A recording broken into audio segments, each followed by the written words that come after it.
شام مدحان رسول انام معزز سامعین کرام پردہ نشین خواتین اسلام السلام علیکم ورحمۃ اللہ وبرکاتہ۔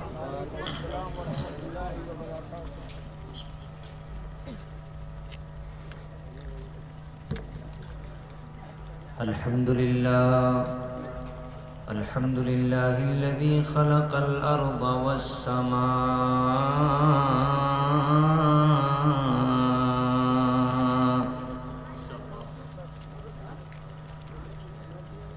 والصلاة والسلام على نبيه محمد سيد الرسل والأنبياء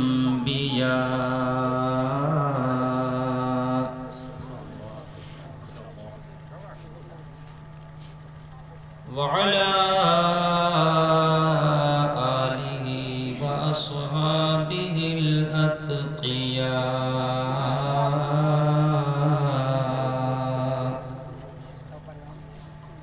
أما بعد، أعوذ بالله من الشيطان الرجيم،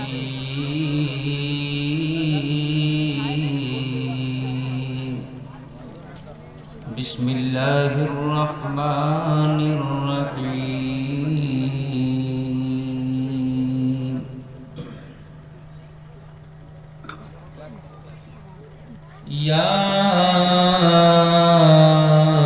ياسين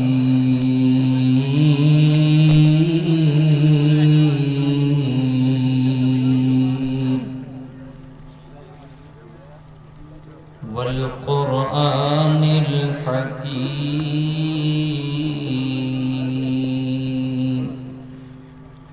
إنك لمن المرسلين۔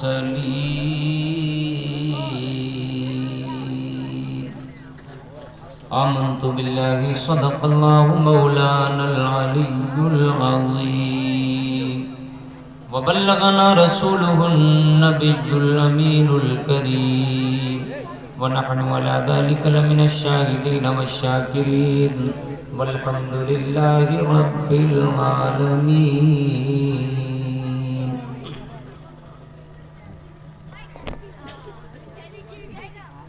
حضرات، انتہائی مسرت و شادمانی کی بات ہے کہ آج آپ تمامی حضرات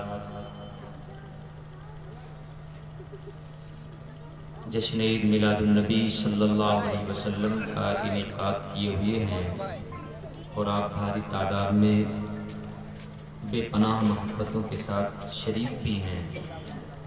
انتہائی قابل مبارکباد ہیں آپ تمامی حضرات، خصوصاً وہ لوگ جنہوں نے اس محفل کو منعقد کرنے میں بھرپور کوششیں کی، تعاون بھی کیا، اور میں شکر گزار ہوں اپنے عالی جناب پردھان طاہر صاحب کا بھی، اور ہمارے یہ رسید پھوپھا ہیں ان کا بھی، اور بڑی ناسپاسی ہوگی اگر میں بھول جاؤں اپنے نگر پنچایت کے چیئرمین صاحب کو، انہوں نے بڑی کوششیں کی، لوگوں نے کوششیں کی تھیں کہ یہاں آج مصطفیٰ کا ذکر نہ کیا جائے۔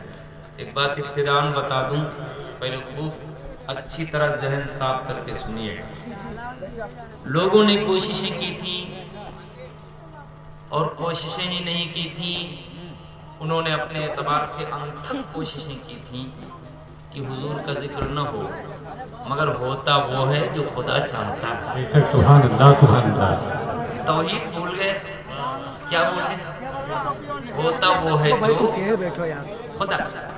خدا کو اپنے حبیب کا ذکر پسند ہے، ہم غلامان مصطفیٰ کو بھی پسند ہے، دیکھو ہوا وہی جو خدا نے چاہا۔ مچل کے بولو سبحان اللہ سبحان اللہ، زندہ باد زندہ باد۔ اچھا، ایک بات اور بتاؤں، آپ کبھی کبھی پریشان ہو جاتے ہیں، میرے ساتھ جب کوئی بدماشی کرتا ہے تو میں خوش ہوتا ہوں۔ آپ لوگ ایمانداری کے ساتھ بتانا، میں کسی کو کچھ کہہ نہیں رہا ہوں، میں اپنے دشمنوں کا ہمیشہ شکریہ ادا کرتا ہوں، اور آپ بھی کیا کریے، مان لیجئے 100% مان لیجئے کہ اتنا کامیاب جلسہ اتنے لوگ شاید تب نہ آتے جب سمپل طریقے سے آپ کر لیتے، کسی کو پتہ نہ چلتا، مگر اپنے ان دشمنوں کا شکریہ ادا کریے جنہوں نے اس کو بند کرنے کی چوکی تک کوشش کر لی، مگر اللہ نے اس کو کامیابیوں میں تبدیل کر کے زیادہ تعداد میں آپ کو شریک کرا۔ سبحان اللہ، سبحان نعرہ تکبیر، نعرہ تکبیر، نعرہ رسالت، نعرہ رسالت، مسلک اعلیٰ حضرت، مسلک اعلیٰ حضرت امام اہل سنت مولانا ذکی اللہ صاحب نعرہ تکبیر، نعرہ رسالت، سبحان اللہ، سبحان اللہ۔ آپ کے جذبوں کو سلام، آپ بیٹھ جائیں۔ تو دیکھو لوگ مجھے بلا وجہ بدنام کرتے ہیں، ٹارگٹ کرتے ہیں، کوئی اپنے دشمنوں کا شکریہ ادا کرے یا نہ کرے۔ لوگوں نے یہاں تک بھی کہا کہ یہ مولانا نہ بلائیے، باقی کوئی مولانا بلا لیجئے، لیکن اتنی جگہ ہے ہمارے دل میں، میں ان بھائیوں کا شکر گزار ہوں جنہوں نے اتنا کامیاب ہمارا جلسہ بنا دیا۔ اللہ تعالیٰ انہیں ہدایت بھی دے اور آئندہ پھر ایسی کوشش کرنے کی توفیق دے کہ دوبارہ پھر نام مصطفیٰ ہم لوگ مچل کے لیا کریں بھاری پیمانے پر۔ پردھان جی ٹھیک ہے نا؟ کیا ہے وہ غم کسی کو نہ تم دیا کرنا، اور کیا پیار دشمن سے بھی کیا کرنا۔ بتاؤ کوئی ہے جو اپنے دشمن کا ذکر اسٹیج پر کرے، ماشاءاللہ، ان کا شکریہ ادا کرے، وہ نام سے جلیں اور ہم ان کا نام اسٹیج پر لے کر ان کا شکریہ ادا کریں؟ بے شک۔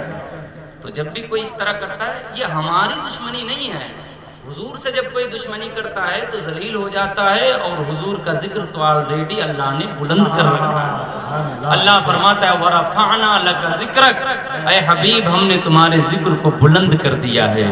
جب اللہ نے ذکر حضور کا بلند کیا ہے تو کسی کے کم کرنے سے کم ہوگا، کسی کے روکنے سے رکے گا نہیں۔ وَرَفَعْنَا لَكَ ذِكْرَكَ کا ہے سایہ تجھ پر، بول بالا ہے تیرا، ذکر ہے اونچا تیرا۔ یہ نیچا کرنے والے خود اپنے منہ کی کھائیں گے، لوگوں کی نظروں میں ذلیل ہو جائیں گے، مگر مصطفیٰ کا ذکر نہ کل مٹا تھا نہ آج مٹا ہے نہ صبح قیامت تک مٹے گا۔ مچل کے بولو نا سبحان اللہ، سبحان اللہ۔ آپ حضرات کبھی میں شکر گزار ہوں کہ آپ بھاری تعداد میں شریک ہوئے حضور کا ذکر سننے کے لیے۔ یہ جشن عید میلاد النبی ہے، مطلب یہ ہے کہ حضور کی پیدائش کی خوشی میں ربیع الاول کا یہ آخری لاسٹ ایام چل رہے ہیں، آخری ایام چل رہے ہیں۔ آپ حاضر ہوئے ہیں، حضور کے نام پر آپ حاضر ہوئے ہیں، انشاءاللہ کچھ لے کے جائیں گے۔ آج میں نے اپنا ٹاپک سورہ یاسین رکھا ہے، سمجھ رہے ہیں؟ اب آپ یہ مت سمجھ لیو کہ آج یاسین پڑھ کے جا رہے ہیں، سمجھ رہے نا؟ بڑے ہوشیار لوگ ہیں آپ لوگ۔ میں نے اپنا ٹاپک بنایا ہے، اس میں آپ کو اللہ کے پیغامات، رسول اللہ کے احکامات، یہ سب آپ کو ملیں گے۔ لوگ سمجھتے ہیں یاسین صرف مردوں پر ہی پڑھا جاتا ہے، یا کوئی مراسو ہو یا مرنے والا ہو تو ہی پڑھا جاتا ہے، سمجھ لیں؟ ایسا نہیں ہے۔ حضور نے ارشاد فرمایا ہر چیز کا قلب ہے، یعنی ہر چیز کا دل ہے، اور قرآن کا دل سورہ یاسین ہے۔ بولیے نا سبحان اللہ۔ پھر حضور نے ارشاد فرمایا کہ جس شخص نے سورہ یاسین کی تلاوت کی اس نے گویا 10 مرتبہ پورا قرآن ختم کیا، اللہ اسے اتنا ثواب عطا فرماتا ہے۔ مچل کے بولیں، ہم اس لیے قرآن پڑھ رہے ہیں۔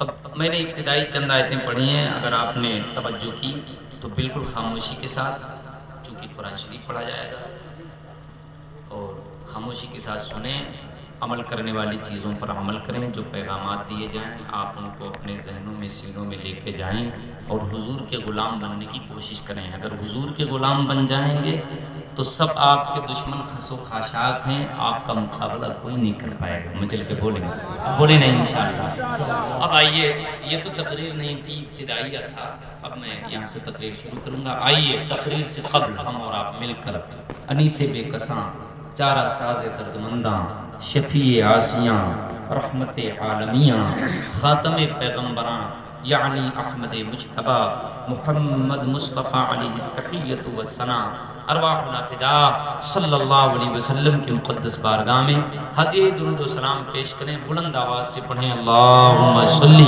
وسلم علی سیدنا و نبینا و مولانا محمد مبارک وسلم سلام علیکہ یا صلی اللہ تعالی علیہ وعلی آلہ وصحبہ وبارک وسلم۔ اب میں ادھر ادھر کی کوئی بات ہی نہیں کروں گا، قرآن شریف کی میں آیتیں پڑھتا ہوں، ترجمہ کروں گا، اس کی تفسیر مختصراً بیان کروں گا اور آپ انشاءاللہ محظوظ ہوں گے۔ پہلے ابتداءً دو چار باتیں آپ کو بتا دوں۔ یہ قرآن پڑھا جا رہا ہے، حکم یہ ہے اذا قرئ القرآن فاستمعوا لہ، جب قرآن پڑھا جائے تو پوری توجہ کے ساتھ اسے سنو، سمجھ میں آئے یا نہ؟ وانصتوا، اور خاموش رہو، لعلکم ترحمون، تاکہ تم پر رحم کیا جائے اور وہ خالق و مالک تم پر اپنی رحمت نازل فرمائے۔ تو شور شرابہ بالکل نہیں، بیچ میں سبحان اللہ آپ کہہ سکتے ہیں، یہ اللہ کا ذکر ہے، اس سے روکا نہیں جا سکتا، مگر بغیر کسی ہلڑ کے، بغیر کسی ہنگامے کے قرآن شریف سنیں، یہ اللہ کا بہت بڑا کرم ہے۔ اگر حضور نہ آتے تو قرآن کی تلاوت کون کرتا؟ اگر حضور نہ آتے تو قرآن کی تلاوت کون سنتا؟ حضور نہ آتے تو قرآن تو حضور پر نازل ہوا ہے۔ پھر وہ لوگ جو حضور کے میلاد سے برگشتہ ہیں یا کسی وجہ سے ان کو الرجی ہے، ان سے پوچھو اگر حضور کا میلاد نہ ہوتا، حضور کی پیدائش نہ ہوئی ہوتی تو قرآن کس پر اترتا؟ پھر قرآن کون پاتا؟ قرآن جیسی عظیم کتاب کون پاتا؟ ہر حرف پر 10 نیکیاں تلاوت کر کے کون لیتا؟ یہ تو سب کرم ہے ہمارے حضور کا۔ سمجھ میں آ رہا ہے کہ نہیں؟ تو ہم لوگ ناشکرے نہیں ہیں، ہم گناہگار ضرور ہیں، خطا کار ضرور ہیں، سیاہ کار ضرور ہیں، لیکن ہم حضور کے غدار نہیں ہیں، حضور کے وفادار ہیں۔ ہم تو یہ کہتے ہیں حضور میری تو ساری بہار آپ سے ہے، میں بے قرار تھا میرا قرار آپ سے ہے، میری تو ہستی ہی کیا ہے، میرے غریب نواز جو مل رہا ہے مجھے سارا پیار آپ سے ہے۔ ہمیں تو سب کچھ حضور ہی سے ملا ہے، سب کو ملا ہے، جو حضور کو مانتے ہیں انہیں بھی ملا ہے، جو نہیں مانتے ہیں انہیں بھی حضور ہی کے طفیل سب کچھ ملا ہے۔ حدیث قدسی ہے، آپ نے بار بار سنا ہوگا، شیخ عبدالحق محدث دہلوی فرماتے ہیں کہ اللہ نے جناب آدم کو مخاطب کر کے کہا لولاہ لما خلقتک یا آدم، اے آدم اگر میرا حبیب محمد نہ ہوتا تو میں تمہیں بھی پیدا نہ کرتا۔ پھر اللہ نے فرمایا دوسری روایت میں لولاہ لما خلق لولاہ لما اظہرت الربوبیہ، اگر وہ میرا حبیب نہ ہوتا تو میں اپنا رب ہونا دنیا والوں پہ ظاہر ہی نہ کرتا کہ میں رب بھی ہوں۔ پھر حضور کو مخاطب کر کے کہا لولا کا لما خلقت الافلاک، میرے حبیب اگر تم نہ ہوتے تو میں آسمان نہ بناتا۔ مچل کے بولو اچھا ایک بات ابتداء سن لیجئے، تقریر میں شروع کر رہا ہوں آپ کے ذوق کا احترام کرتے ہوئے۔ اللہ نے کیا فرمایا؟ حدیث قدسی ہے، اللہ کا فرمان ہے، اللہ فرماتا ہے لولا کا، حبیب تم نہ ہوتے، لما خلقت الافلاک، تو یقیناً میں آسمان نہ بناتا۔ افلاک فلک کہتے ہیں ایک آسمان کو، افلاک ساتوں آسمان، یعنی ساتوں آسمانوں کو میں نہ بناتا۔ چاند کہاں ہے؟ آپ بتائیے مجھے، سب لوگ بولو چاند کہاں ہے؟ زمین سے اٹھتا ہے، کہاں ہے؟ آسمان میں۔ سورج کہاں ہے؟ ستارے کہاں ہیں؟ اور سب آسمان میں، اور آسمان ہی نہ ہوتا تو یہ کہاں ہوتا؟ آپ ہماری بات سمجھ رہے ہیں؟ اور اللہ نے آسمان بنایا حضور کی وجہ سے، اگر حضور نہ ہوتے تو اللہ آسمانوں کو نہ بناتا، اور آسمانوں ہی میں ہے سورج، آسمانوں ہی میں ہے چاند، آسمانوں ہی میں ہے ستاروں کے کمکمے۔ یہ کہتے ہیں تم لائٹنگ کیوں کرتے ہو حضور کی خوشی میں، یہ کمکمے کیوں لگاتے ہو، اس کا ثبوت دو، اس کا ثبوت دو۔ ہم کہتے ہیں ثبوت تو اس کے لیے مانگو جو ثبوت کا محتاج ہو۔ میرے مصطفیٰ نہ ہوتے تو چاند نہ ہوتا، سورج نہ ہوتا، ستاروں کے کمکمے نہ ہوتے، حضور ہی کی وجہ سے تو اللہ نے آسمان میں ستاروں کے کمکمے لگائے ہیں، اور ہائیڈروجن سورج کا لگایا ہے، اور چاند کی چاندنی اللہ نے۔ زندہ باد زندہ باد، سبحان اللہ ماشاء اللہ۔ یہ تو وہی ہے، کیا ہے جانتے ہیں؟ جس جس کا کھا رہے ہیں اسی پہ گرا رہے ہیں. بے شک. ہمارے اعلیٰ حضرت امام محمد رضا نے اس کی عکاسی یوں کی ہے: تیرا کھائیں تیرے غلاموں سے الجھیں. واہ واہ واہ ماشاء اللہ. حضور کا کھائیں اور حضور کے غلاموں سے الجھ رہے ہیں. تیرا کھائیں تیرے غلاموں سے الجھیں ہے منکر عجب کھان غران. سبحان اللہ زندہ باد. یہ ہماری 2 کوڑی کی لائٹ کا ثبوت مانگ رہے ہیں، جبکہ اللہ نے اتنی زبردست لائٹنگ کی ہے جو کبھی ڈیمیج نہیں ہوتی ہے. لائٹنگ مچل کے بولے نا سبحان اللہ. سورج سے بڑا کوئی ہائیڈروجن نہیں ہو سکتا جو اللہ نے لگایا ہے. مچل کے بولے نا سبحان اللہ. بولو یہ ہماری لائٹ جل رہی ہے نا، یہ تو وہاں جنریٹر چل رہا ہے. دک دک دک دک. ان سے پوچھو تم کون سا جنریٹر چلائے ہوئے ہو جو سورج اب تک چل رہا ہے؟ بولو نہیں نا. تو یہ حضور کی وجہ سے جل رہا ہے، حضور کی پیدائش کی خوشی میں جل رہا ہے. تو حضور کی پیدائش کی خوشی میں، حضور کے وجود مسعود کی خوشی میں، حضور کی وجہ سے اللہ نے آسمان بھی بنا ڈالے، زمین بھی بنا ڈالی، آسمانوں میں قمقمے بھی ستاروں کے لگا ڈالے، سورج کا ہائیڈروجن بھی لگا ڈالا، اور ایک ٹھنڈی روشنی چاند بھی اللہ نے بنا ڈالا. اور ہم سے تم اگر 2 کوڑی کی لائٹ لگا لیں تو کہتے ہو ثبوت دکھا. تو اگر نہیں پڑھے تو ہم کیا کر لیں؟ اب اس کے لیے ہم ماتم کریں کہ تم کرو کہ نہیں پڑھے ہو. ورنہ تو یہ حدیث شیخ عبدالحق محدث دہلوی نے پہلے ہی نقل کی ہے. تمام کتابیں سیرت کی اٹھا کر کے دیکھو. اللہ ارشاد فرماتا ہے: لولاک لما خلقت الارضین.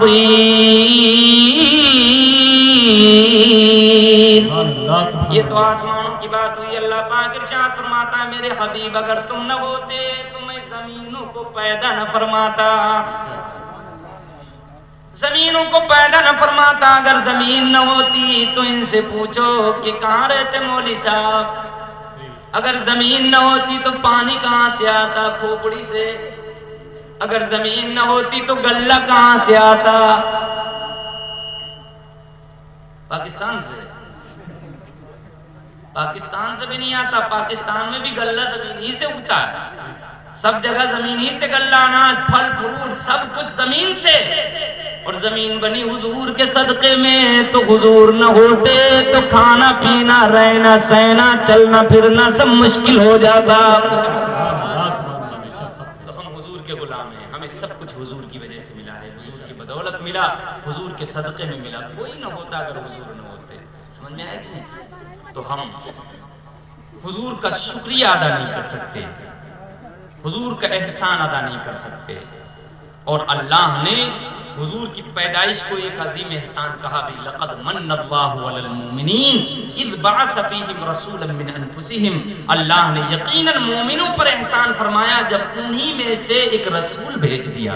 ذرا مجل کے بولو نا سبحان اللہ. اچھا ایک نقص کی بات بتائیں آپ کو. اللہ نے پوری کائنات کے لیے رحمت بنایا. پوری کائنات کے لیے آپ پوری طرح متوجہ ہیں. اللہ نے پوری کائنات کے لیے رحمت بنایا حضور کو. تو اللہ نے جب کائنات کے لیے رحمت حضور کو بنایا تو سب پر احسان ہوا نا حضور کا. اور اللہ نے سب پر احسان فرمایا. لیکن اللہ فرماتا ہے لقد من اللہ علی المؤمنین. بے شک اللہ نے مومنوں پر احسان فرمایا. کب احسان فرمایا؟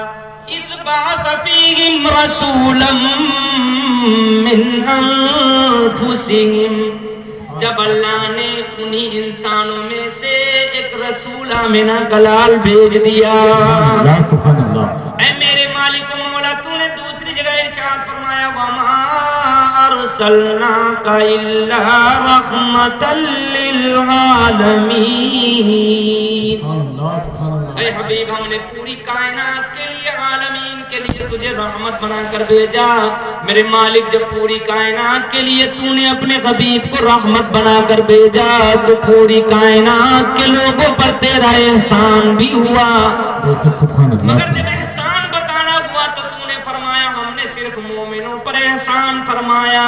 اس میں تیری حکمت کیا ہے، تیری مشیت کیا ہے؟ سبحان اللہ. جب حضور پوری کائنات کے لیے رحمت، تو کائنات میں صرف مومن ہی نہیں ہے، کائنات میں کافر بھی ہیں، کائنات میں یہودی بھی ہیں، کائنات میں عیسائی بھی ہیں، کائنات میں چرند و پرند بھی ہیں، درند بھی ہیں، کائنات میں ہوا و فضا بھی ہے، کائنات میں آسمان بھی ہے، کائنات میں چاند و سورج بھی ہیں، کائنات میں ستارے بھی ہیں، کائنات میں جانور بھی ہیں، ہر قسم کے لوگ ہیں، پوری کائنات عالمین میں آتی ہے۔ اور اللہ نے جب عالمین کے لیے رحمت بنایا تو اللہ کا احسان پوری کائنات کے ذرے ذرے پر ہوا۔ سبحان اللہ مگر اے میرے مالک و مولا تیرا احسان تو پوری کائنات پر ہوا، مگر جب تو نے احسان جتایا تو صرف مومنوں پر جتایا۔ اس کا کیا مطلب؟ ماشاء اللہ تو آپ کو زیادہ دور جانے کی ضرورت نہیں ہے، صرف اپنے یہاں دیکھ لیجئے کہ حضور کا احسان کون مانتا ہے، حضور کو کون مانتا ہے۔ جنہوں نے اپنے سینے سے حضور کو لگا لیا، اللہ نے فرمایا تم پر ہی میرا احسان بھی ہوا، اور جو باغی ہو گئے، جو میلاد سے چڑھ گئے، ان پر میرا احسان بھی نہیں ہوا، کیونکہ جہنم میں جھونکوں گا۔ سبحان اللہ زندہ باد زندہ باد۔ بات کلیئر؟ تو احسان مومنوں پر ہوا، کیونکہ مومنوں کو پورا فائدہ حضور سے ہونا ہے، اور پورا فائدہ کب ہوگا؟ جب بروز قیامت حضور کی شفاعت سے حضور کے غلاموں کو اللہ جنت کی نعمتیں دے دے گا۔ مچل کے بولے نا سبحان اللہ۔ اتنی بات آپ سمجھ گئے؟ اب میں اپنے اصل ٹاپک پر آتا ہوں، میں پہلے بیک گراؤنڈ بنا لیتا ہوں۔ اب یہ بتاؤ کہ پروگرام تو ہو گیا ماشاءاللہ، بہت کامیاب ہے، کرسیاں کم پڑ گئی ہیں، ایک کرسی پہ دو لوگ بیٹھے ہوئے ہیں کہیں ہے نا۔ آپریٹر صاحب کو اب کرسی ملی جب کوئی بھاگ گیا ہے وہاں سے، تب ہے نا، بیچارے کسی گودی میں بیٹھے ہوئے تھے، مجھے بڑا ترس آ رہا ہے۔